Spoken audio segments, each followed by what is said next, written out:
Have a rainy good morning. 2-3 দিন ধরে বৃষ্টি হয়ে চলেছে। বৃষ্টি আমার খুব ভালোই লাগে। চারিদিকটা কীরকম ফ্রেশ ফ্রেশ লাগে, মরা গাছগুলো আবার নিজের জীবন ফিরে পায়। তাই সব মিলিয়ে একটা সুন্দর ঠান্ডা ঠান্ডা ব্যাপার। এবং রেনি সিজন মানেই এবং সকালটা মানেই সাথে 1 কাপ গরম চা। তাই চাটা বসিয়ে দিয়েছি।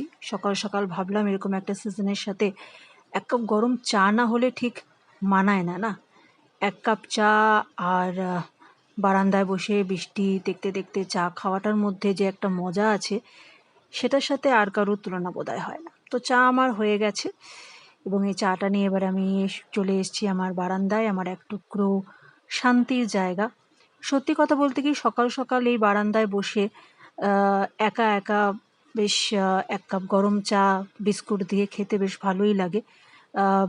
ব্রেনটা খুব ফ্রেশ হয়ে যায়, সারাদিনের কাজের একটা প্ল্যানিং হয়ে যায় এবং সবথেকে বড় কথা হলো যে নিজের সাথে এই যে সময়টা কাটানো একদম নিজের মতন করে, এটা কিন্তু খুবই দরকার, সকলেরই দরকার। তাই এরকম একটা সময়কে না কাটানোটা কি যায়? এরকম একটা সময়কে হাত থেকে সত্যিই যেতে দেওয়া যায় না। তাই আসুন আমরা সবাই মিলে এই রেনি সিজন 1 কাপ গরম চায়ের সাথে এনজয় করি।